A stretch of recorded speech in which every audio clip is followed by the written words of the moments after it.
Balik adventure tayo sa dating spot. Ito, buhay naman ng mga kapaders. Pusit ka agad.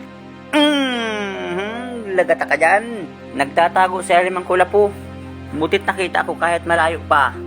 Nagkasing kulay kulapo. Dahil sa isang flashlight, hindi nakatago. Mabagal ang paglagas ng kulapo dito. Na ito, tarik bago, dalawa. Pag-aabayin ko mga kapaders. Tandaan ko sungkitin. Yung isa ang pumihit. Yun. Woo! Mali yan. Hindi tinagusan yung isang isda. Buti lang hindi lumayo. Nakadiretso pa. Yung pagtagilid mga kapaders. Tumagilid ka na. Nahuli ko din. Bali dalawa. Maraming salamat ulit Lord na marami sa panibagong biyaya. Malapit na ang bilog ng buwan. Sobrang liwanag. Tsaga-tsaga na lang tayo sa pamana. Naroon surahan. Umatras mga kapaders. Tinamaan. Yung buti lahat nagitik. Tinamaan sa sentido. Mayroon ng pang-ulam mga kapaders. Kalahating kiluhan lang ito sa estimate ko. Sige natin ang laot ngayon.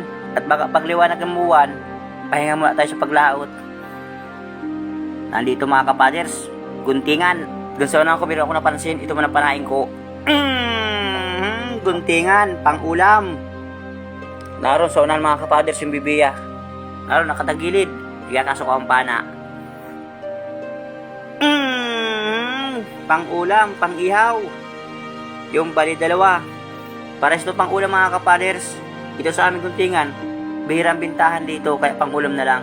Ito pugita. May sinusungkit ako mga kapaders. Ito yung ginagamit ni Kadayos Rico. Ngayon mga kapaders ang kanyang channel sa Facebook. Boss Edu Vlog mga kapaders. Pakipalo naman po mga kapaders ang kanyang channel sa Facebook. Boss Edu Vlog.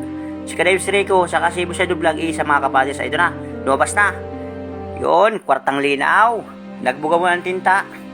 Ito na. Akong papana mga kapaders. Yung automatic itong gamit. Yun. Nagpartinta na. Uy. Ayos na ito. Ang mahalaga mahuli. Ayan mga kapaders. Binibidyohan din ni Boss Edu Vlog. Itong pa ating pugita. Yun na. Sana mag 2 kilo. At para maganda ang presyo. Kapag big kayo mga kapaders, maganda ang bintahan. 260 ang kilo ng big ng pugita. Andito pa sa ilalim ng kulapuhan. Na ito bukawin. Nakatago. Gitik. Kanuping. Ayos na ito sa habawan mga kapaders. May kasamang gulay. Matagal-tagal ako nakatikim ng sinabawan ng isda. Na ito bibiya. Ganda ng pagkatago. Sinusungkit ko mga kapaders. Ayaw lumabas. Kaya pinana ko na lang sa parting matahan. Sige pa sa butas. Mali yan. Hihilahin ko na bigla yun. Nakatanggal din. Natinig pa lang tayo. Butit ang bibiya makapal ang balat. Na ito pa, bibiya.